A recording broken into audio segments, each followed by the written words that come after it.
आपके कैसी को ज्ञान गंगा में। और आज का जो हमारा टॉपिक है वो है 10th क्लास का वैश्वीकरण और भारतीय अर्थव्यवस्था। ये जो टॉपिक है ये टॉपिक 10th क्लास की जो इकोनॉमिक्स का पार्ट है उसमें से है। और इस टॉपिक में हम ये बात स्टडी करेंगे, ये बात अध्ययन करेंगे कि वैश्वीकरण क्या होता है और कौन सी संस्थाएं हैं जो वैश्वीकरण को बढ़ावा दे रही हैं, वैश्वीकरण के क्या लाभ हैं, क्या हानियां हैं, और भारत पर वैश्वीकरण के क्या प्रभाव रहे हैं। तो स्टार्ट करते हैं हमारा टॉपिक। वैश्वीकरण क्या होता है? वैश्वीकरण एक ऐसी प्रक्रिया होती है जिसमें एक देश से अन्य देशों में वस्तुओं और सेवाओं का स्वतंत्र प्रवाह होता है, श्रम का स्वतंत्र प्रवाह होता है, ज्ञान का स्वतंत्र प्रवाह होता है और पूंजी का स्वतंत्र प्रवाह होता है। अर्थात जब एक देश से अन्य देशों में ये चारों वस्तुएं, श्रम हो, ज्ञान हो, पूंजी हो या वस्तुएं हो या सेवाएं हो, इन पर कोई रोक नहीं होती, कोई बाधा नहीं होती, तो हम उसे वैश्वीकरण का नाम देते हैं। दूसरे शब्दों में हम ये भी कह सकते हैं कि जब विभिन्न देशों के बीच परस्पर संबंध तीव्र एकीकरण की प्रक्रिया होती है तो उसे हम वैश्वीकरण कहते हैं। जब विश्व के जितने भी देश हैं उनके मध्य व्यापार स्वतंत्र हो जाता है तो उसे हम क्या कहते हैं? वैश्वीकरण का नाम देते हैं। वैश्वीकरण जो है आज विश्व को एक ग्लोबल विलेज के रूप में देखता है, वैश्विक गांव के रूप में देखता है। जिस प्रकार से गांव में सभी सुविधाएं अड़ोस पड़ोस में मिल जाती हैं, उसी प्रकार से वैश्वीकरण भी इसी धारणा पर आधारित है कि सभी सुविधाएं एक जगह पर आसानी से मिल जाएं। अगर हम भारत की बात करें तो भारत में वैश्वीकरण की जो प्रक्रिया है वो 1991 से आरंभ हुई थी। क्योंकि इससे पहले क्या था, जब भारत आज़ाद हुआ तो स्वतंत्र होने के समय भारत में जो उद्योग थे वो बहुत इस अवस्था में थे कि वो विश्व की जो प्रतियोगिताएं हैं उनका सामना नहीं कर सकते थे।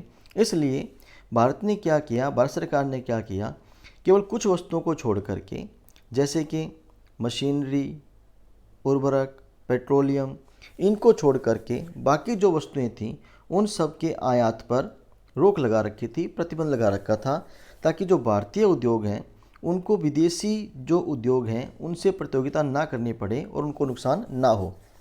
परंतु 1991 तक आते आते स्थितियां बहुत ज़्यादा बदल गईं और भारत सरकार को भी जो विश्व के जो उद्योग थे उनसे प्रतियोगिता के लिए भारतीय उद्योगों को तैयार करने की रणनीति तैयार करनी पड़ी।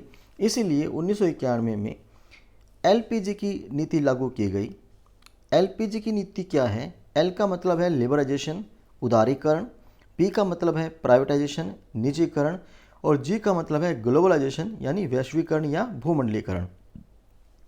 इस नीति में क्या किया गया, जो वैश्वीकरण की प्रक्रिया है उसको बहुत ज़्यादा महत्व दिया गया, क्योंकि इससे जो विश्व व्यापार है उसमें भारत की भागीदारी बढ़ने वाली थी। तो वैश्वीकरण को अपनाने के लिए भारत ने क्या अपनाया? उदारीकरण की प्रक्रिया को अपनाया। उदारीकरण क्या होता है? उदारीकरण वह प्रक्रिया होती है जिसमें सरकार व्यापार पर लगे हुए प्रतिबंधों को या तो कम कर देती है या हटा देती है। अर्थात वस्तुओं और सेवाओं का जो व्यापार होता है वो स्वतंत्र हो जाता है। इसी को हम क्या बोलते हैं? उदारीकरण की प्रक्रिया बोलते हैं। कि व्यापार में जो भी प्रतिबंध लगे हों, चाहे वो कर लगे हों, चाहे आयात कर लगे हों, चाहे प्रशुल्क लगे हों, चाहे कोटा लगे हों, उन सबको सरकार क्या करती है? हटा देती है या कम कर देती है। ये पहला स्टेप है वैश्वीकरण या भूमंडलीकरण की ओर की बढ़ने का, इस प्रक्रिया को अपनाने का। अब वैश्वीकरण को जो संस्थाएं बढ़ावा दे रही हैं उनमें सबसे पहला नाम आता है बहुराष्ट्रीय कंपनियों का। बहुराष्ट्रीय कंपनियां क्या होती हैं? बहुराष्ट्रीय कंपनियां वे कंपनियां होती हैं जिनका व्यापार एक से अधिक देशों में एक साथ पाया जाता है।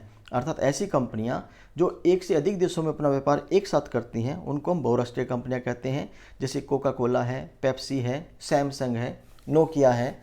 इस प्रकार की जो बड़ी कंपनियां हैं, मल्टीनेशनल जो कंपनीज हैं, इनको हम बहुराष्ट्रीय कंपनियों का नाम देते हैं, क्योंकि इनका व्यापार एक देश से के साथ कई देशों में फैला होता है।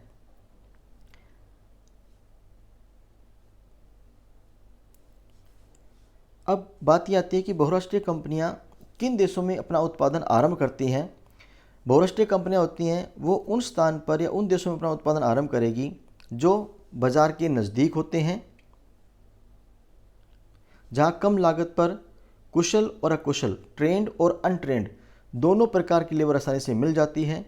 और बहुराष्ट्रीय कंपनियां उन देशों में अपना व्यापार आरंभ करती हैं, स्टार्ट करती हैं, जहाँ की सरकारें ऐसी नीतियां लागू कर देती हैं कि वो बहुराष्ट्रीय कंपनियों के हितों में हो, अर्थात बहुराष्ट्रीय कंपनियों के हक में हो।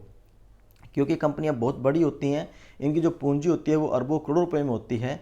अगर जहाँ ये व्यापार करती हैं, जिस देश में व्यापार करती हैं, उस देश की सरकार से ये अपनी नीतियाँ मनवा लेती हैं ताकि जो व्यापार है वो उनके हक में हो सके।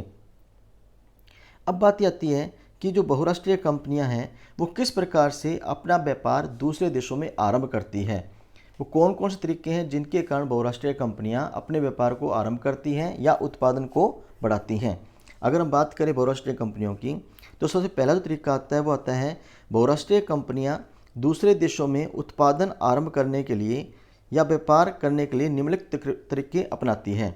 इसमें फर्स्ट ऑफ ऑल है कि बहुराष्ट्रीय कंपनियां उन देशों के स्थानीय कंपनियों के साथ संयुक्त रूप से उत्पादन कर सकती हैं। ये पहला मेथड है कि कोलैबोरेशन कर लेती हैं, गठबंधन बना लेती हैं। ये कंपनियां जिन देशों में व्यापार करती हैं उन देशों में जो पहले से ही कंपनियां उन वस्तुओं का उत्पादन कर रही हैं उनके साथ ये करती हैं, संयुक्त रूप से उत्पादन करना आरंभ कर देती है।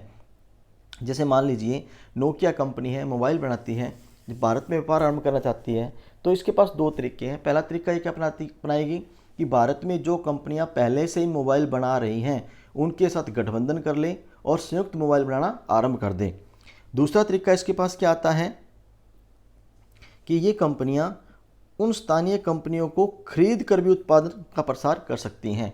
जैसे मान लीजिए सैमसंग कंपनी है, आई भारत के अंदर, उसने देखा कि भारत में जो छोटी कंपनियां मोबाइल बना रही हैं उन सबको वो खरीद लेगी और फिर अपने नाम से मोबाइल बनाना आरंभ कर देगी। तो ये दूसरा तरीका है बहुराष्ट्रीय कंपनियों के उत्पादन करने का।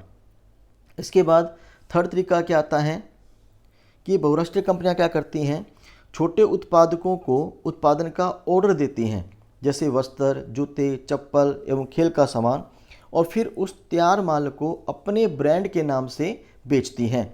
जैसे अगर आप शहद का एग्जांपल लें भारत में, तो शहद जो है देखिए पतंजलि क्या करती है, छोटे छोटे उत्पादकों से शहद इकट्ठा करती है और फिर उन शहद को अपने ब्रांड के नाम से सेल कर सकती है। इसी प्रकार से जो ये बड़ी मोबाइल कंपनियां हैं, ये छोटी कंपनियों को ऑर्डर मोबाइल तैयार करवा करके अपने नाम से उन्हें सेल कर सकती है। तो इस प्रकार से जो बड़ी मल्टीनेशनल कंपनी जो हैं वो अपने ब्रांड के नाम से छोटे उत्पादकों से माल तैयार करवाती हैं और फिर अपने ब्रांड के नाम से उनको सेल कर सकती हैं। वैश्वीकरण की प्रक्रिया को जो अगली संस्था बढ़ावा दे रही है उनमें नाम आता है WTO का। WTO क्या है? वर्ल्ड ट्रेड ऑर्गेनाइजेशन, विश्व व्यापार संगठन। ये भी वैश्वीकरण की प्रक्रिया को बढ़ावा दे रहा है। कैसे बढ़ावा देता है? विश्व व्यापार संगठन जो है वो एक ऐसा संगठन है जिसका मुख्य उद्देश्य ही स्वतंत्र व्यापार को बढ़ावा देना है या व्यापार को उदार बनाना है, ताकि विभिन्न देशों के मध्य जो व्यापार है वो स्वतंत्र हो सके, उस पर कोई बाधा ना हो। उन रुकावटों को समाप्त करना ही WTO का मुख्य उद्देश्य है।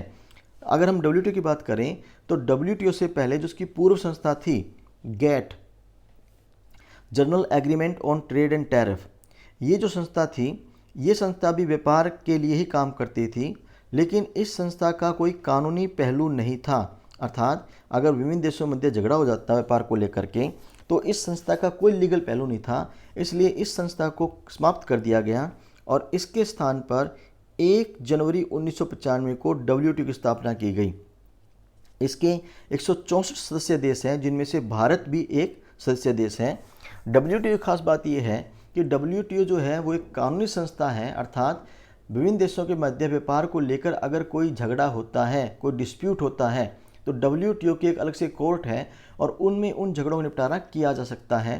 प्रत्येक साल इसकी एक मीटिंग होती है जहां पर सभी देश भाग लेते हैं और अगर किन्हीं देशों में डिस्प्यूट है तो उस डिस्प्यूट को सुलझाया जाता है। अगर WTO की बात करें तो WTO के निम्नलिखित उद्देश्य हैं।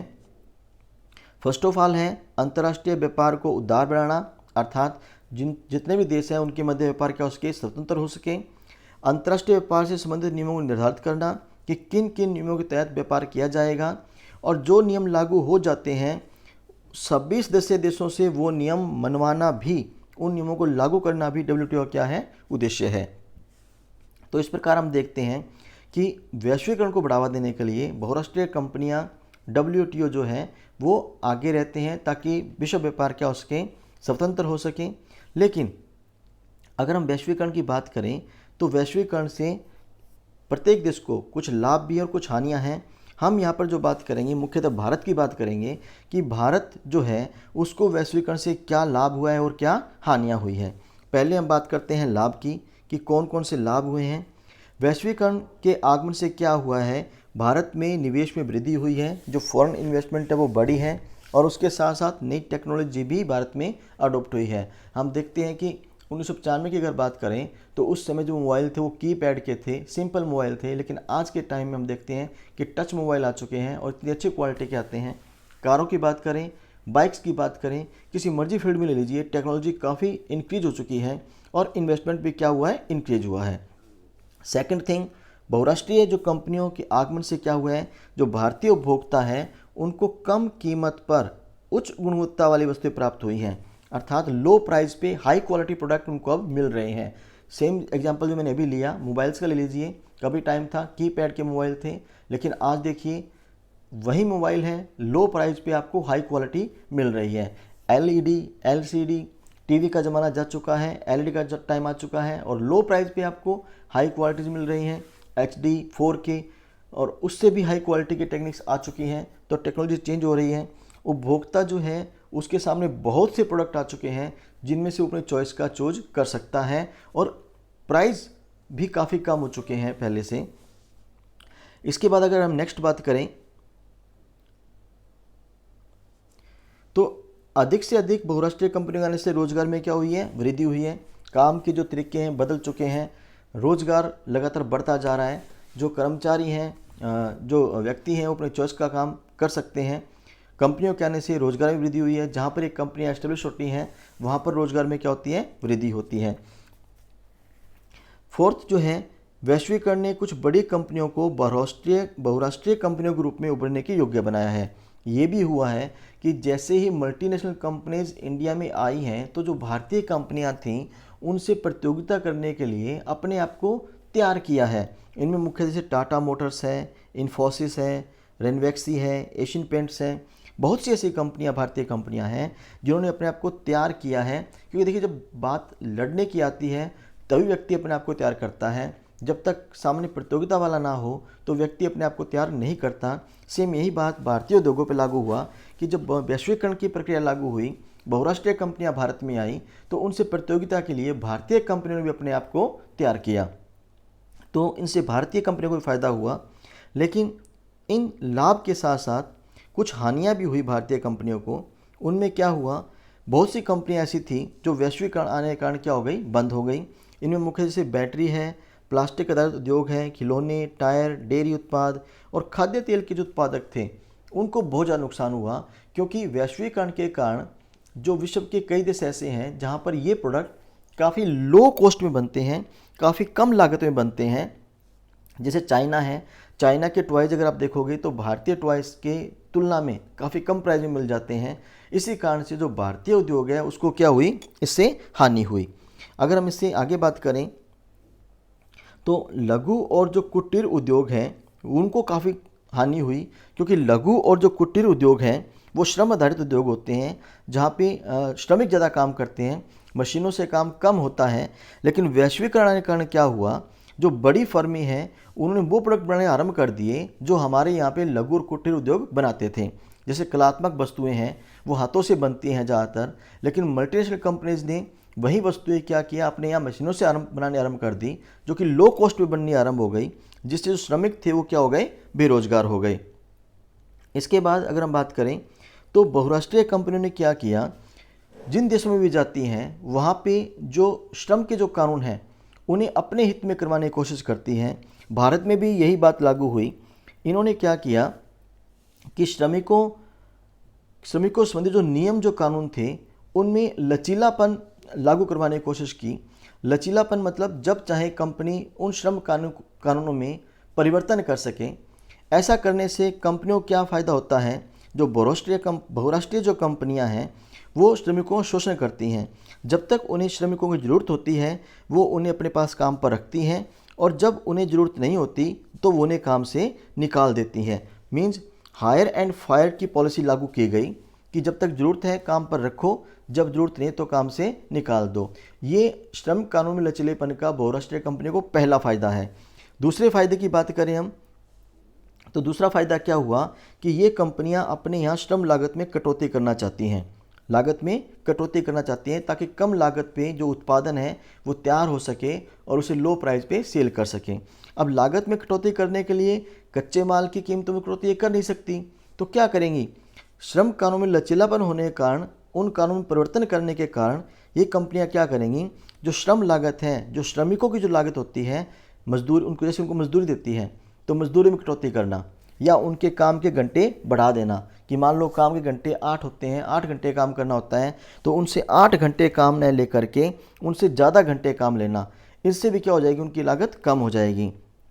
तो ये कंपनियां यही करती हैं कि श्रम लागत में कटौती करने के लिए नियमित आधार पर श्रमिकों को नहीं रखती और उनसे अधिक अवधि के लिए कार्य करवाती हैं, जिससे उत्पादन की लागत कम हो सके।